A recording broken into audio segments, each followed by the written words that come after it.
And I must say, I struggled through the President's address to maintain my attention on what was being said, because I had heard pretty much the same President's address the last time and the time before that and the time before that. And it was the same laundry list of things that the government has done. We have done this, we have done this, we have done this, 50 or 100 things that the government has done. And so while I was sitting there, I was thinking, okay, I am being critical about what is being said. And I am saying that this is not the type of President's address that should be delivered. Well, the question came to my mind, what type of address would an India Gathbandhan government deliver? How would that address be different than the address we heard? Because it's no point me saying that it is a laundry list and then not providing an alternative idea.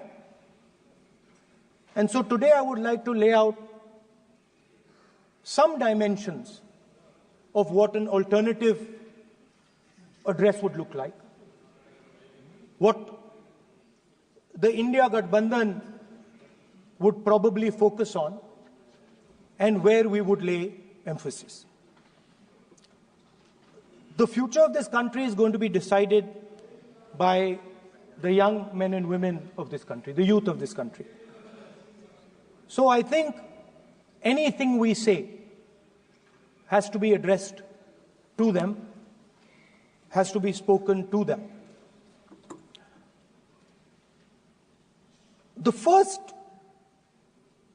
thing in front of us, and this is something I'm sure the Prime Minister would accept, and pretty much everybody in this room will accept, is that even though we have grown fast, we are growing slightly slower now, but we are still growing. A universal problem that we have faced is that we have not been able to tackle the problem of unemployment.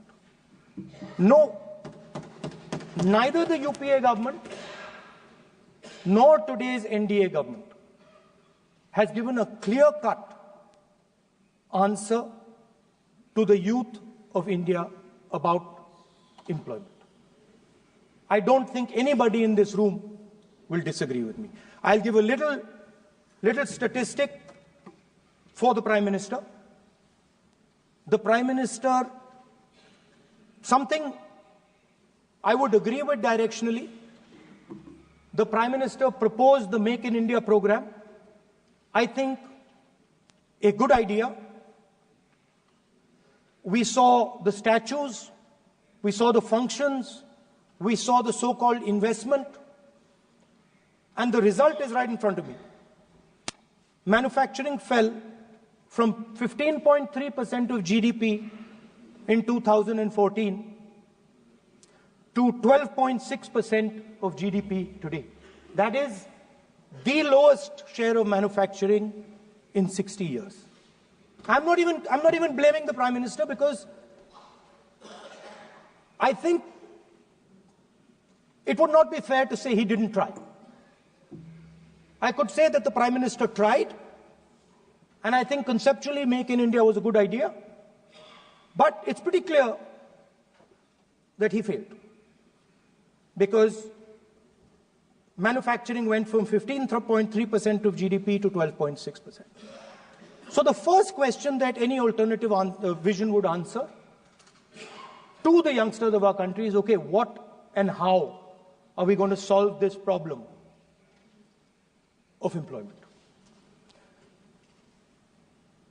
Any country basically organizes two things.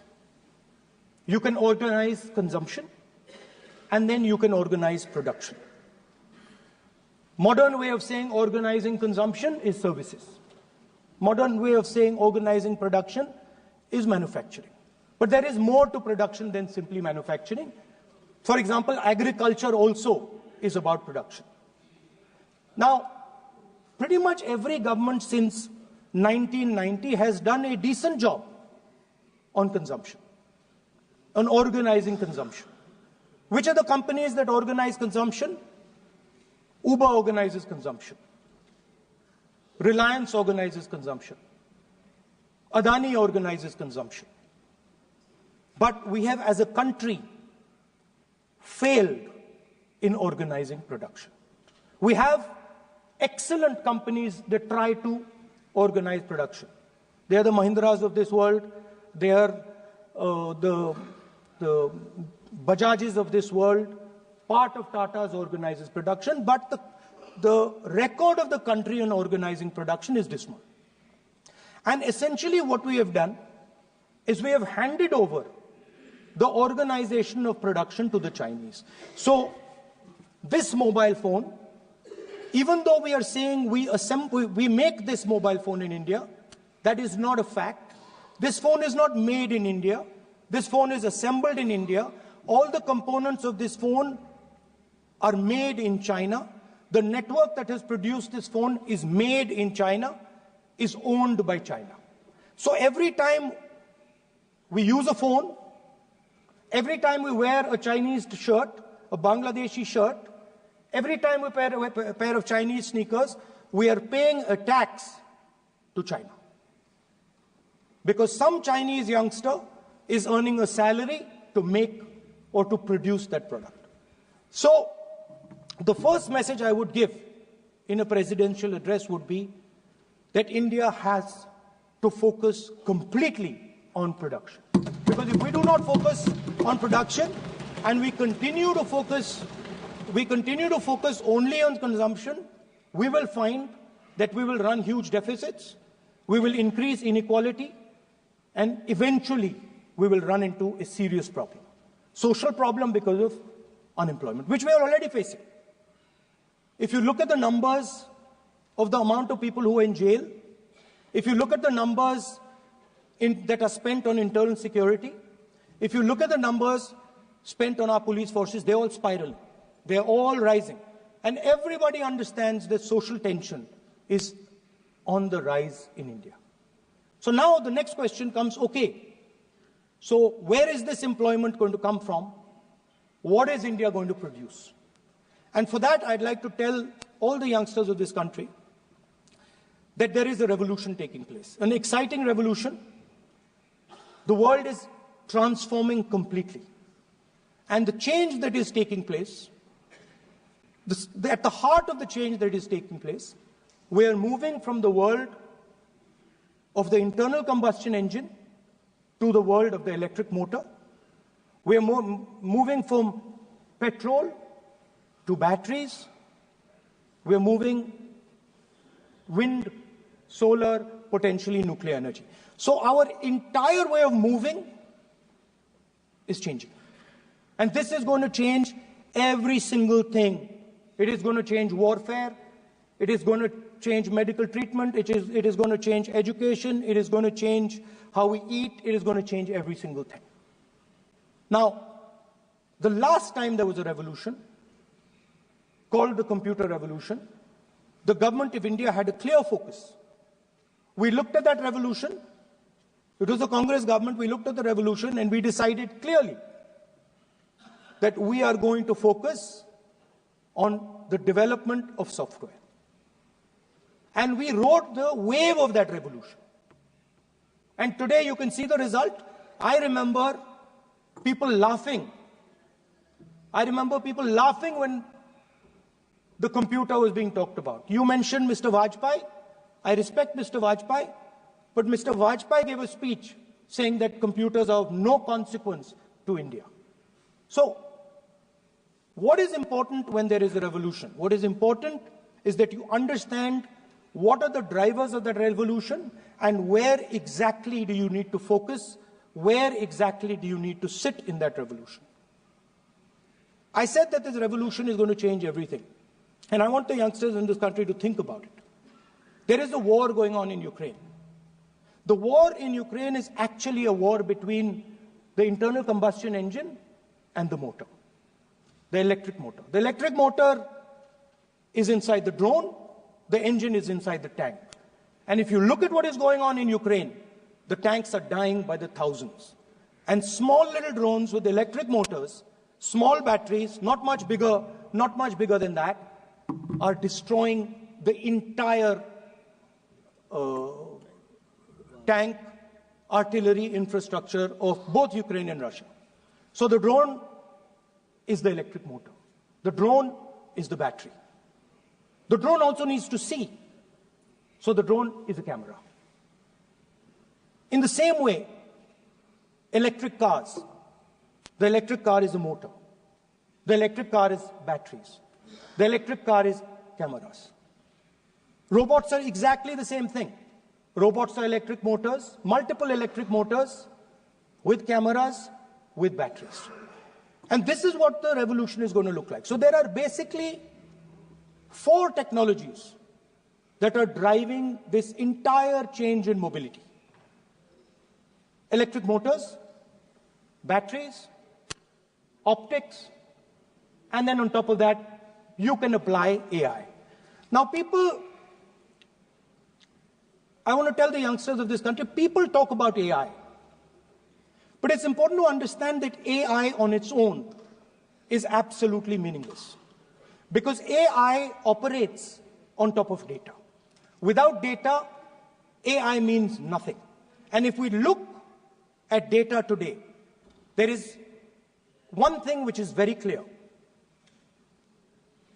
Every single piece of data that comes out of the production system in the world,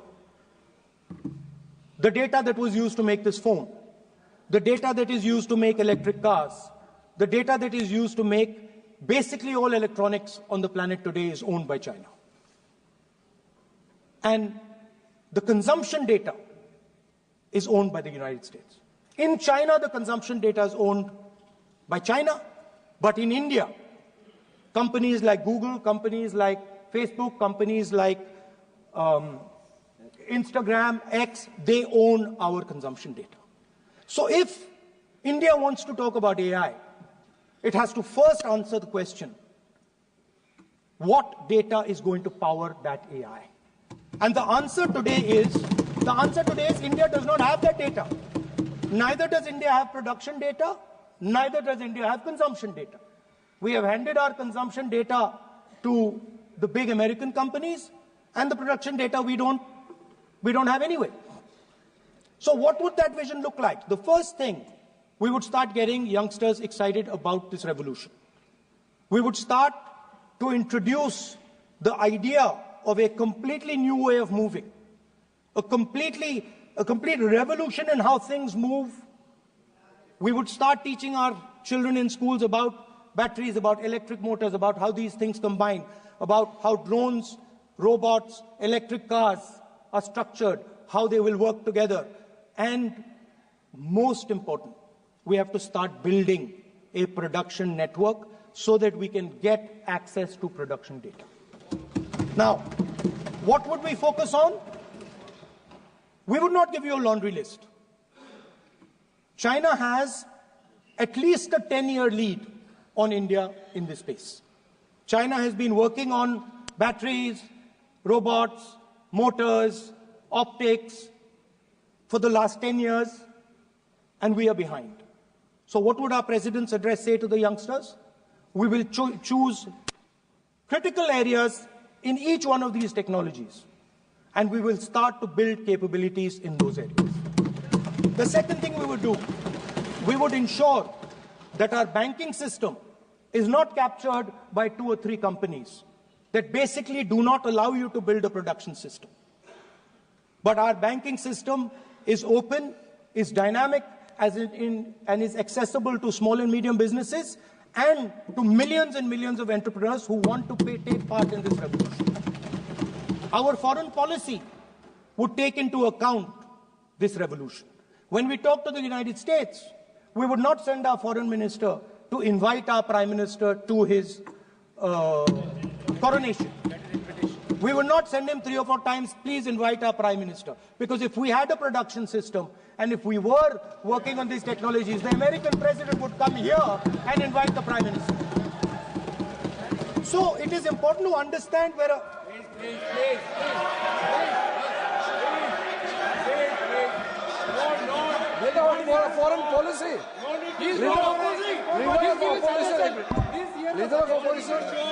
Leader of opposition cannot make such serious unsubstantiated statement. This is related to the relation between two countries, and he is making an unverified statement about invitation of the Prime Minister of our country.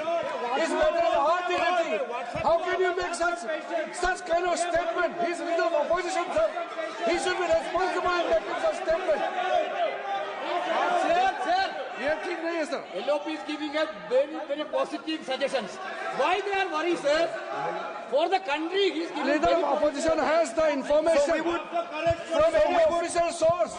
He must inform the House. If leader of opposition has the information, please inform the House. Who has told you that foreign ministers have visited for the purpose which you have mentioned? You must specify it. So, I'm sorry that disturbed you, that question. I apologize for disturbing your peace of mind. It's okay. I've apologized. I've apologized for disturbing your peace of mind. I'm sorry. Apologize for lying to the House. ऐसा नहीं होता है. तो serious होना चाहिए leader of opposition को. कम से कम देश के मामले में तो एक हो. देश के मामले में तो एक वॉइस से बोलना चाहिए. ये गलत बात है. ये ठीक नहीं है.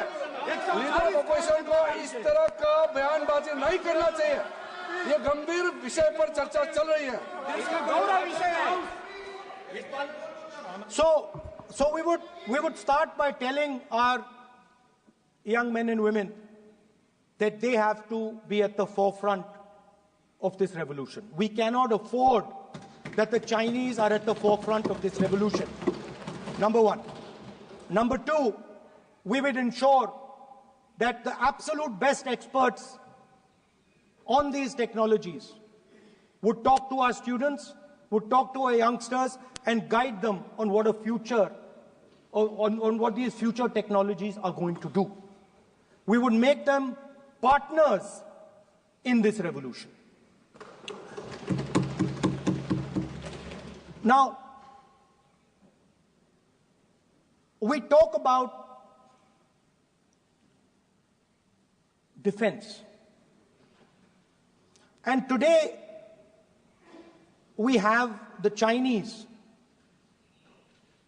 And the Prime Minister has denied it. And the army has contradicted the Prime Minister. It's true. The Prime Minister has denied it. The Prime Minister has denied it. And the army has disagreed with the Prime Minister that China is sitting on 4,000 square kilometers of our land, of our territory.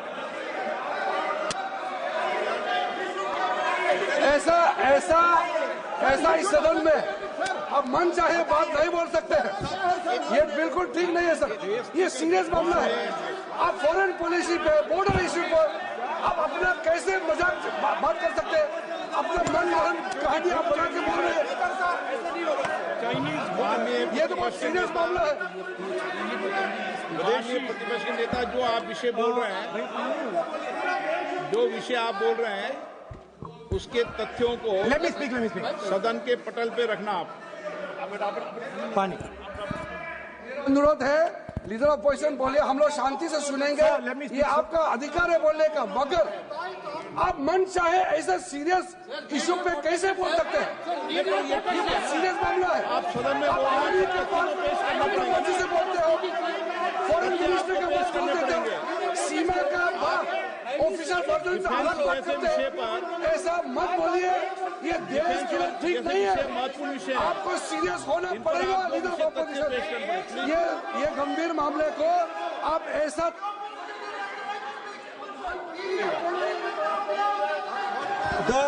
The Prime Minister The Prime Minister has denied that Chinese forces are inside our territory, but for some reason, our army keeps talking to the Chinese about their entry into our territory, and our Chief of Army Staff has said that the Chinese are inside our territory. This is a fact.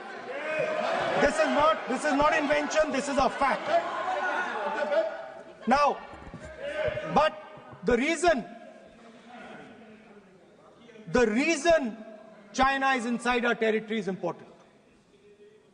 Because people think that wars are fought between armies and their weapons. But the fact of the matter is that wars are fought by industrial systems. The fact of the matter is that China has an industrial system that is far stronger, far bigger than our industrial system. And that is why they have the guts to come inside this country. The reason China is sitting inside this country is because Make in India has failed. The reason China is sitting inside this country is because India is refusing to produce. And I am worried that India is going to give up this revolution to the Chinese once again. The reason I made this reference is because everything is connected.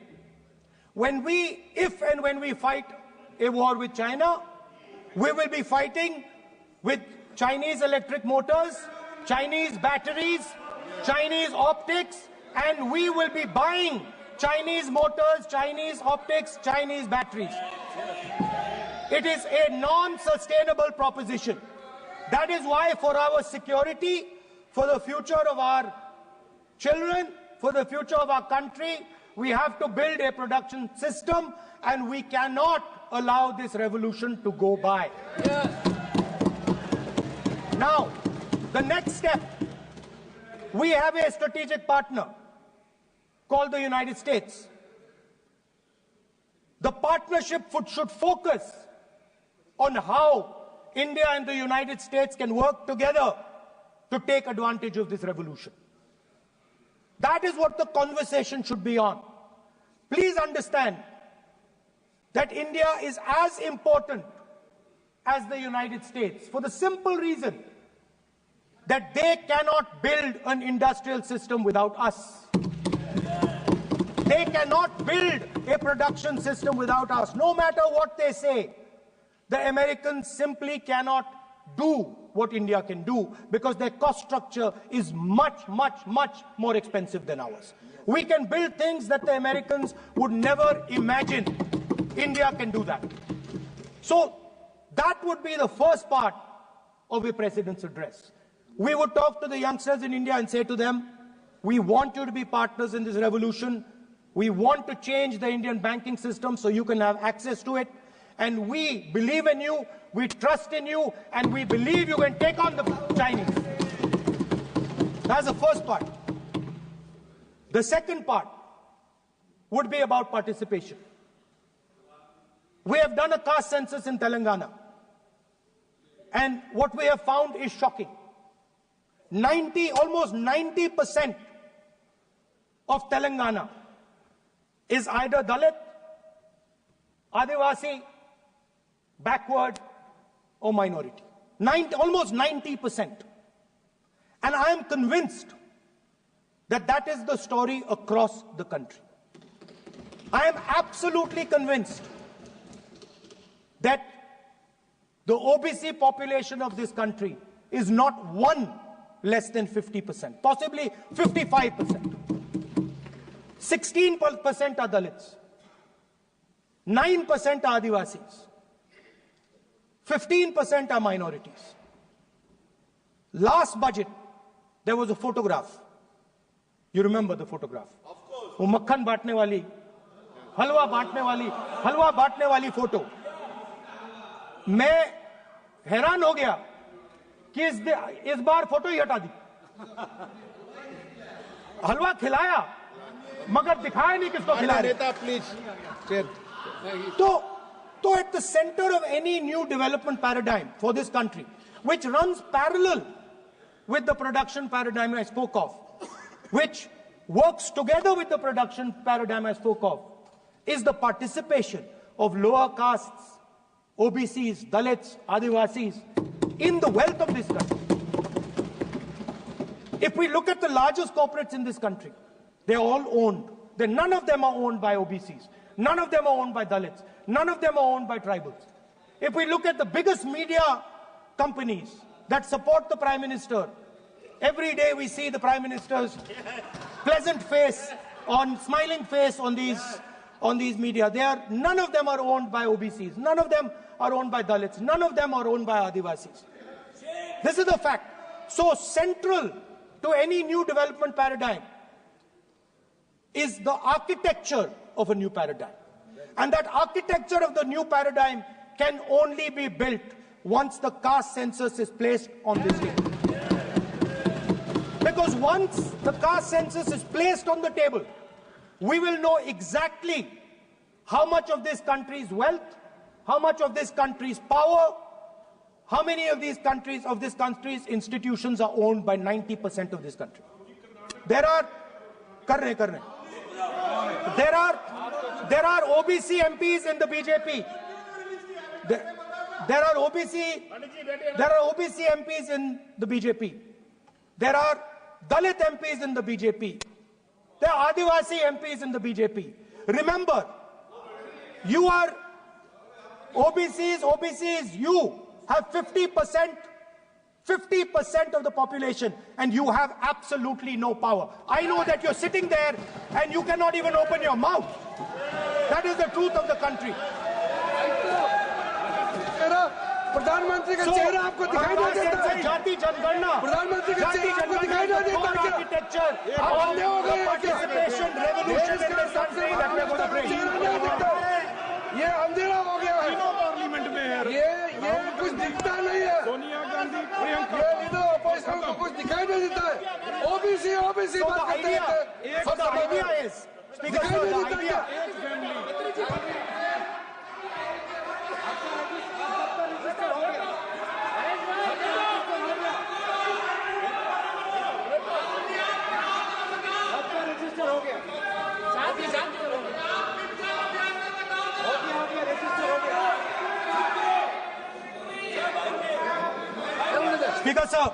Speaker sir, so the idea is, on one side, allow India and the Indian youngsters to participate in the coming mobility revolution.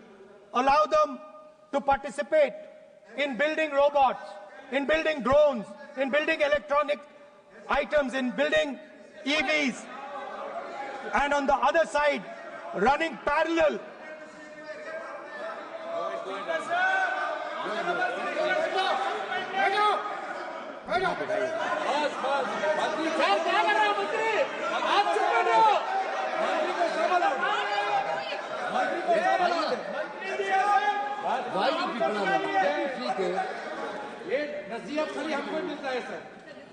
मैंने उनको ही मना the countries, Speaker sir. ऐसा नहीं है। So, आप भी बहुत disturbance करते हैं। Okay, Speaker sir, so parallel ideas. One idea, participate in the mobility revolution. Whether you're thinking of economy, weapons, production, healthcare, India should participate in this revolution. India should become the master of the electric motor, master of the battery, master of optics, and master of AI applied on top of that production system. Now imagine the power of AI when we apply it to the caste census. You imagine what we will do with AI and what we will do with the social revolution in this country when we start to apply AI on the data that we get from the caste census. So we are going to run a parallel track.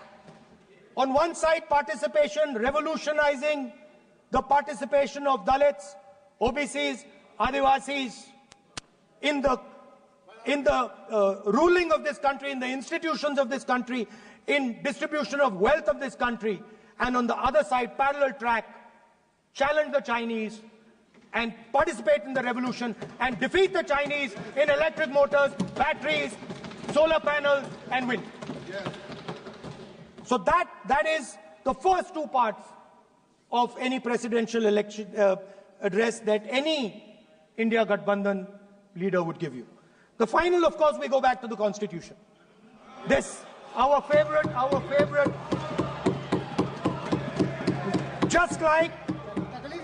just like the production system is a weapon, just like Jati Jangarna is a weapon of transformation, this is what the entire architecture is built on. I remember before the elections, all of you were saying 400 par, and you were saying you would change this. And then I was glad to see that the Prime Minister walked in and then was forced to bow his head in front of the Constitution. It was a moment of pride for all Congress people that we had explained to the Prime Minister and to the whole country that no force will dare touch this. I know that the RSS has never accepted this. Mohan Bhagwatji has said that India didn't get independence in 1947. He has said that this constitution is meaningless. I know that that is at your heart. We will never let your dream come true. This constitution is going to rule India always. Now, एक minute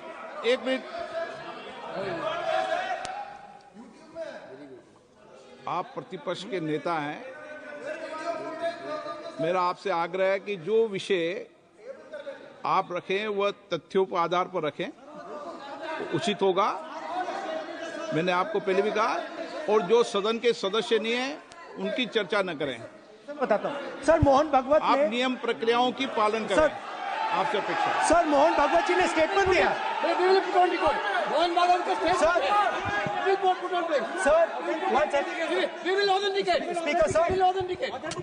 Speaker, sir, Mohan Bhagwat ji made a statement saying that India did not receive independence in 1947.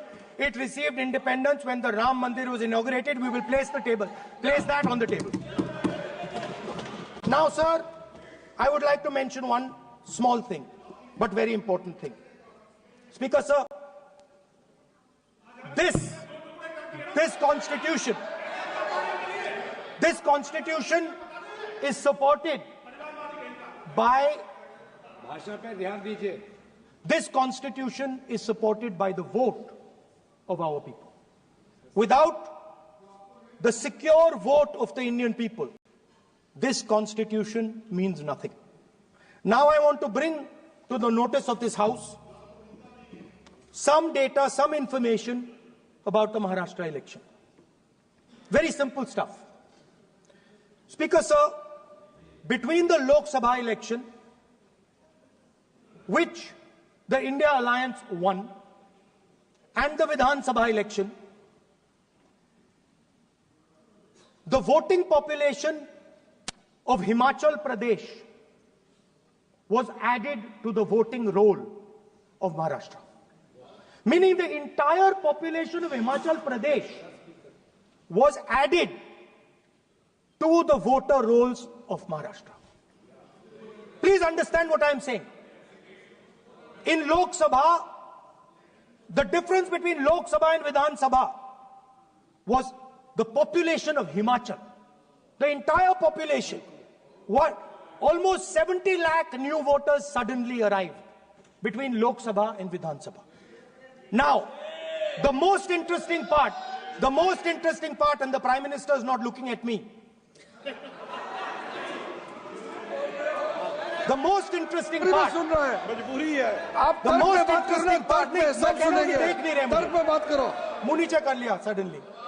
most interesting part is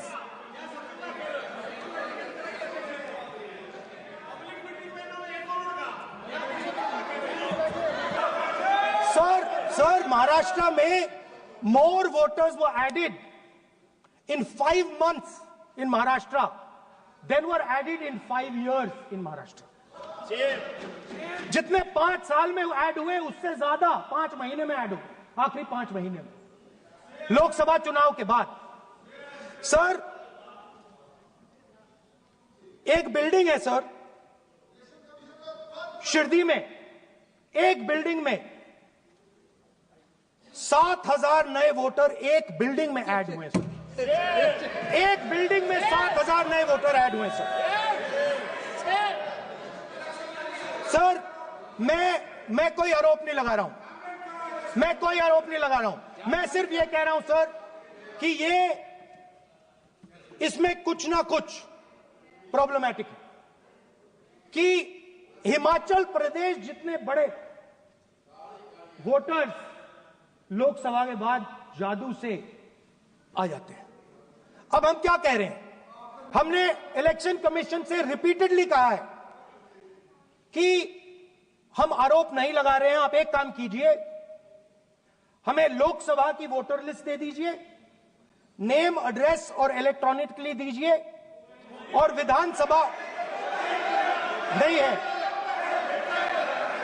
नहीं sir, नहीं नहीं नहीं नहीं नहीं नहीं speaker sir वो सब वेबसाइट पे रहती है, सब जानते हैं, कभी भी कोई निकाल सकता है। स्पीकर सर मैं समझा देता हूं सर। स्पीकर सर वो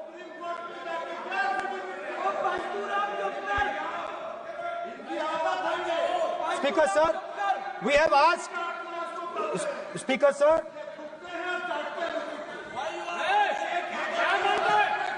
Speaker sir, we are asking this question. We are asking this.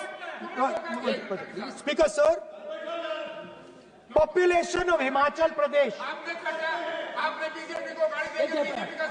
Please. Population of Himachal Pradesh has voted. Extra has voted in Maharashtra. We are saying to the Election Commission, please give us the names and addresses and polling booths of all the workers in the Lok Sabha and all the workers in the Vidhan Sabha, so we can calculate who these new workers are, who these new voters are. Interestingly, the new voters are mostly in the constituencies that the BJP has swept. Please understand, the new voters have been added mostly in the constituencies where BJP has swept. I am still not making an allegation. I am saying on the floor of the House that the Election Commission has to give the data of the Maharashtra elections to the Congress Party, to the Shiv Sena and to the NCP, so that we can see exactly where these voters have been added, who has been subtracted, who has been added, where they have been added. This is not an irresponsible request. This is a very simple request for them to fulfill. The reason I am saying this, sir, is because the rules have been changed. This is not just said in isolation. Speaker, sir, the election commissioner used to be chosen by the Prime Minister, Leader of Opposition, and the Chief Justice.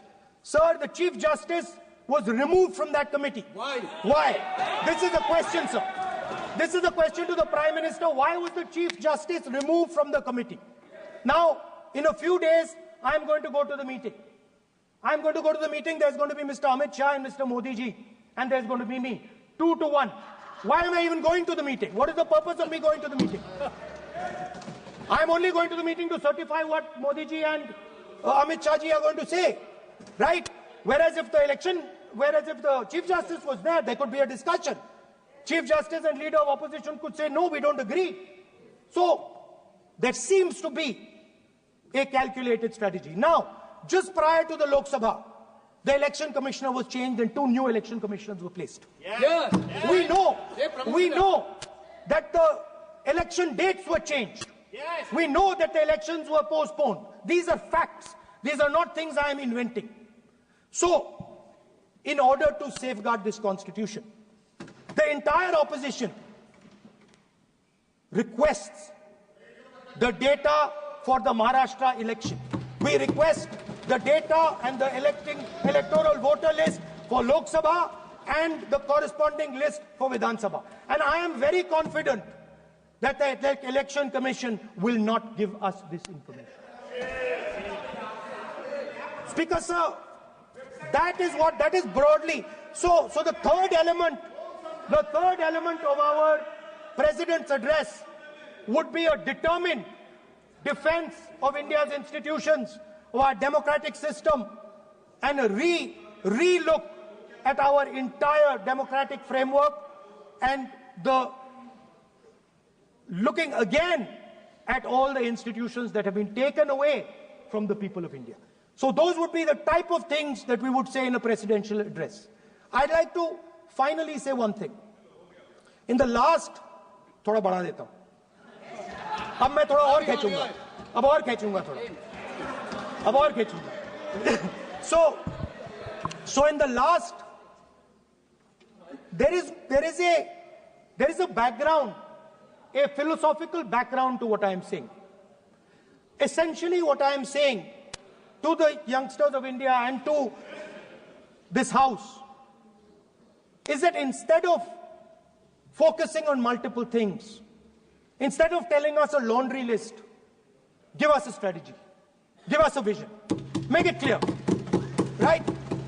Now, there is a philosophical basis to this. There is even a deep philosophical basis to this. I showed you the picture of Shivji, which you didn't allow me to show. I showed that picture for a reason. What does that picture tell us? If you look at that picture carefully, it tells us focus carefully. Do not get distracted. Do not look here and there. Do the job at hand. So there is a philosophical basis to the speech I have given. I have not told the House and the country that we will do this, and this. This is the philosophy of Shivji. Say what you have to say, but be clear that you're going to do that one thing and don't do 50, 60, 70 different things. So there is a link between our philosophical tradition, our religious tradition, and what I'm saying. And that is what India needs to do. India needs to connect the past, the values of the past. You talk about Sardar Patel ji, but you destroy Sardar Patel ji's values every day. You talk about Ambedkar ji, you destroy his values every day. You talk about Nehru ji. No, you don't talk about Nehru ji. Right? You bow in front of Buddha. You destroy what he says. So the point is, you have to be truthful to what you are, right? And it is important that when you are giving a way forward to the nation, there is clarity of purpose. There is no hatred, there is no violence, there is no anger, because these things are destroying our country. So my speech has not been angry, has not been nasty. My speech has been very polite, very kind, and I thank the Prime Minister for coming and listening to it.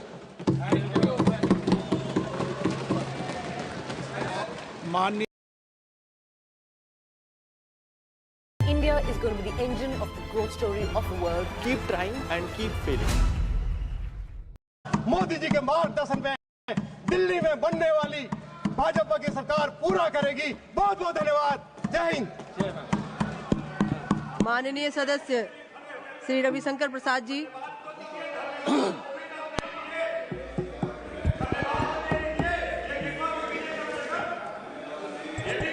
माननीय उपसभापति जी,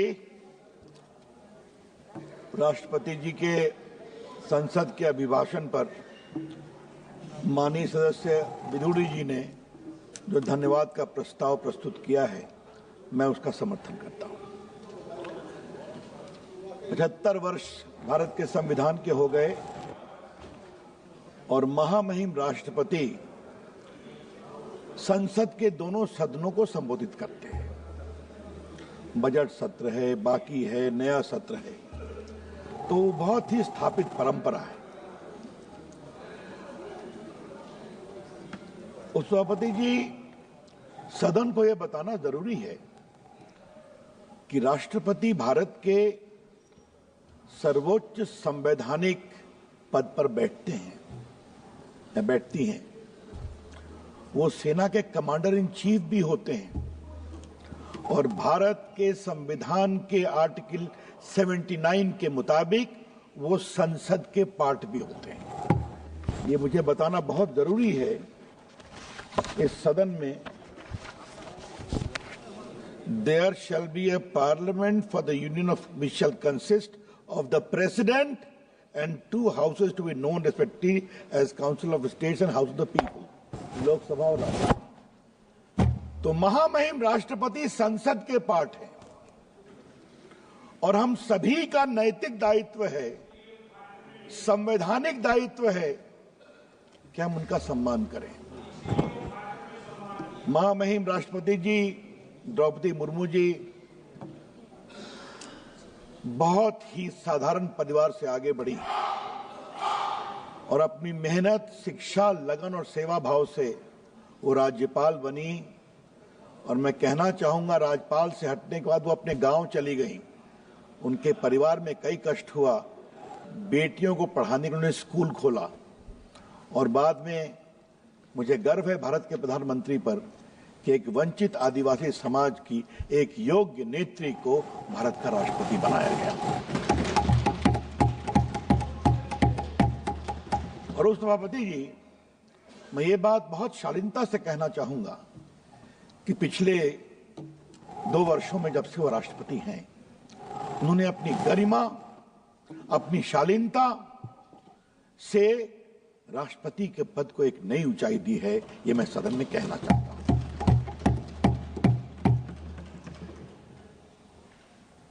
राजनीति में उस सभापति जी विरोध होता है, हम अपनी बात कहेंगे, वो अपनी बात कहेंगे, लेकिन विरोध का कोई अस्तर होगा कि नहीं होगा,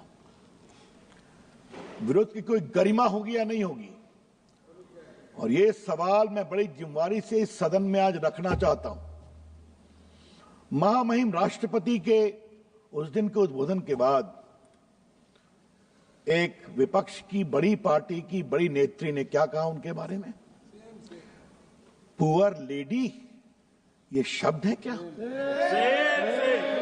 क्या मतलब है इसका? आज मैं बहुत गंभीरता से ये विषय उठाना चाहता हूं।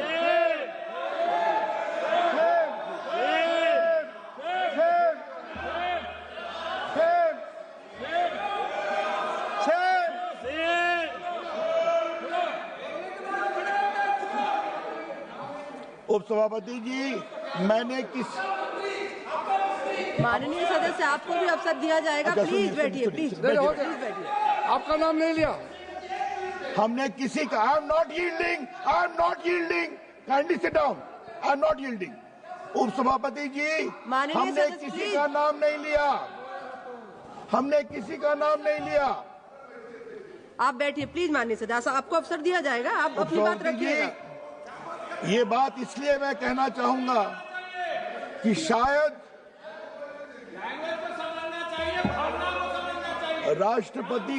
राष्ट्रपति भवन के द्वारा बोला है तो सुनना सीखो। शायद पहली बार एक प्रेस रिलीज करके उसका प्रतिकार करना पड़ा और मैं वो पढ़ना चाहता हूं। The president office believes it might be the case that these leaders have not acquainted themselves with the idiom and discourse in Indian language of Hindi and thus formed a wrong impression. In any case, such comments are in poor taste, unfortunate and entirely avoidable.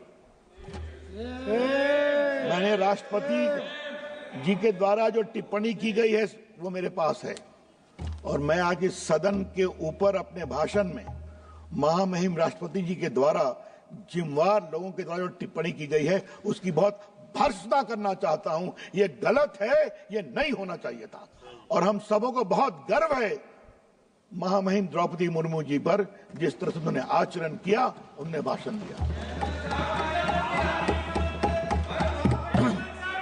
लेकिन उपसभापति जी, ये कोई नई बात नहीं है। आज जब विषय निकला है तो उसको रखना जरूरी है। ये कोई पहली बात हुआ है क्या? इस देश के विपक्ष का जो एक बड़ा परिवार है वो समझता है कि हमारा इंटाइटलमेंट है इस देश पर राज करना। याद करिए, आज मैं कुछ कहना चाहता हूं। देश के प्रथम राष्ट्रपति डॉक्टर राजेंद्र प्रसाद के साथ क्या क्या व्यवहार किया गया था वो डॉक्यूमेंटेड है। आज मैं डॉक्यूमेंट रखूंगा। महान नेता थे वो देश के, मेरे अपने प्रांत बिहार से आते थे और आज मैं सदन को बताना चाहता हूं, राजेंद्र प्रसाद साधारण परिवार से, छपरा के स्कूल से वो कलकत्ता बोर्ड में मैट्रिक में टॉप किए। मतलब आज के बिहार, आज के झारखंड, आज के बंगाल, आज के बांग्लादेश, आज के उड़ीसा और आज के आसाम में वो नंबर टॉप करके गए थे। ये थे राजेंद्र प्रसाद। कलकत्ता यूनिवर्सिटी में भी LLB में टॉप, बी ऑनर्स में टॉप, बहुत बड़े वकील बने। पटना हाई कोर्ट में वकालत किया कलकत्ता के बाद। मुझे बताया लोगों ने 1920 में गांधी जी के कॉल पर उन्होंने वकालत छोड़ी, 20,000 पर महीना उनकी वकालत थी, त्याग कर दिया और बाद में जेल गए। और संविधान सभा के अध्यक्ष के रूप में जो उन्होंने काम किया, सब लोग कहते हैं संविधान बनाने में बड़ी महत्वपूर्ण भूमिका रही। पंडित जवाहरलाल नेहरू कभी उनको राष्ट्रपति नहीं बनाना चाहते थे। यस यस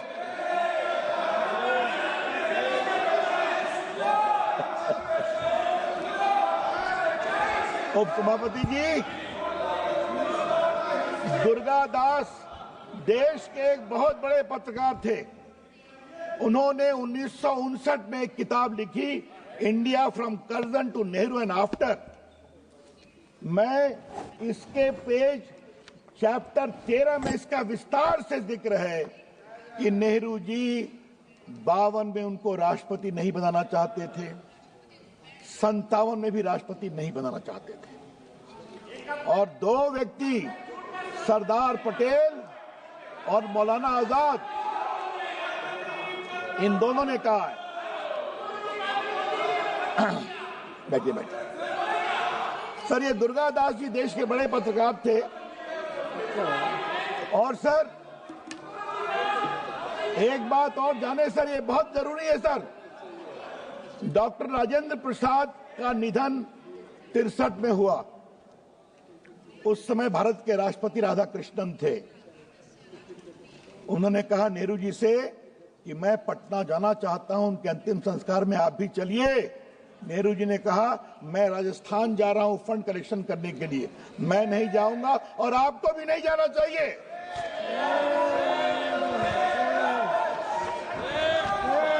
और सर ये मैं पढ़ रहा हूं इस किताब से, कोई छुपाने की बात नहीं है। देखिए,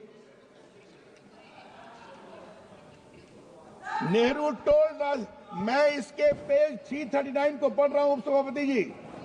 Nehru told Radhakrishnan that he was going to Rajasthan to collect money for Prime Minister Relief Fund and would not be able to attend the former President's funeral in Patna. He added, I do not see any reason for you to go. Radhakrishnan replied, no, I think I must go, and a coffee पीते थे। और sir उन्होंने अपने मरने के 2 साल पहले एक बात कही थी, क्योंकि हर संडे को दुर्गादास उनसे मिलते थे। और क्या कहा था सर, मैं उसको आज रखना चाहता हूं।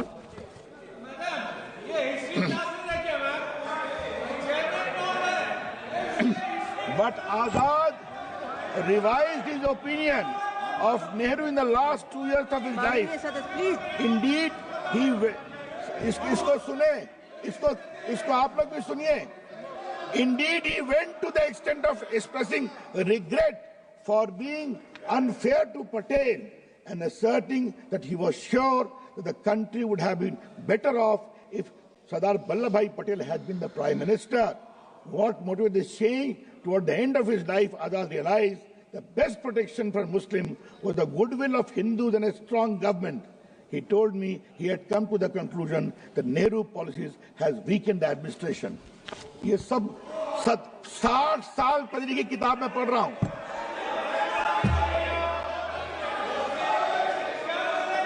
उपसभापति जी, सवाल सिर्फ डॉक्टर राजेंद्र प्रसाद का नहीं है। याद करिए, फखरुद्दीन अली अहमद थे भारत के राष्ट्रपति, इमरजेंसी लगाई गई थी, हम लोगों ने संघर्ष किया था और उनको बिना कैबिनेट के अप्रूवल के इमरजेंसी को साइन करवाया गया।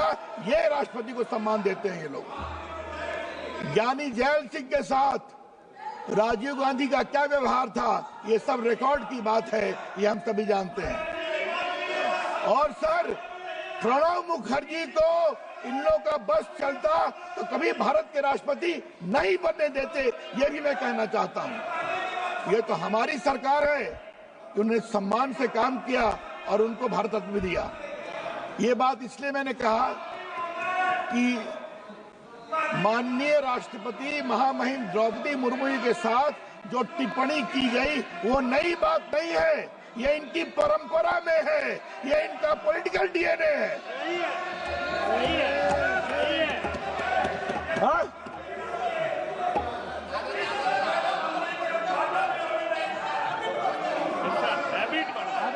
और माननीय मित्रों ने साफ कहा, they have got a chronic habit to insult the राष्ट्रपति ऑफ इंडिया।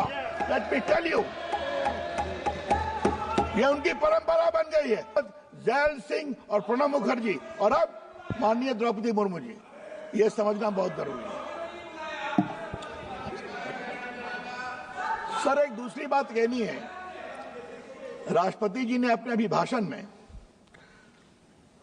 कहा है कि तीसरी बार जीतने पर सरकार के विकास की गति को एक नई ऊर्जा मिली है।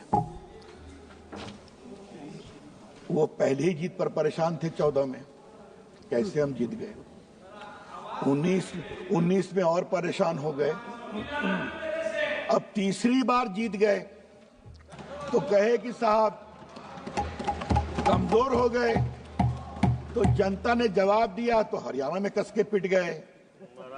उसके बाद जनता को लगा नहीं मोदी जी को और मजबूत करना है तो महाराष्ट्र में और कस के पिट गए। अब 8 तारीख को दिल्ली की बारी है।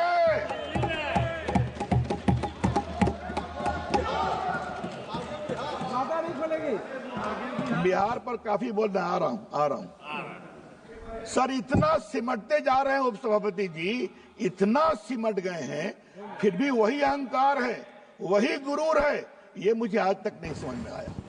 थोड़ा तो सम्मान करना सीखिए। और कल मैंने देखा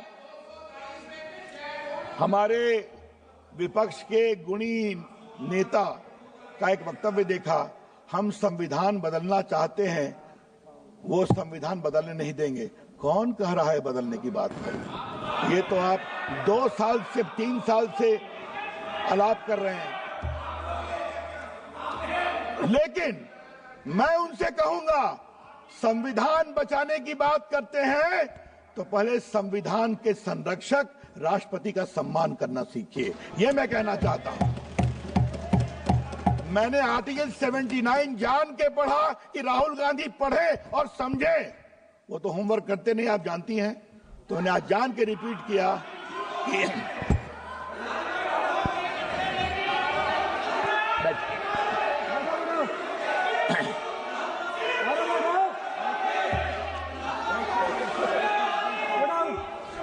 उपसभापति जी, तो एक नई ऊर्जा की बात माननीय राष्ट्रपति जी ने की है। राष्ट्रपति जी ने जो कुंभ में महान आयोजन चल रहा है उसकी भी चर्चा की है। कल रात तक खबर मिली 35 करोड़ लोग स्नान कर चुके हैं, 35 करोड़ लोग। उन्होंने दुख भी प्रकट किया, जो लोग एक हादसा हुआ उसकी भी जांच चल रही है और उस जांच में भी षड्यंत्र की बू आ रही है।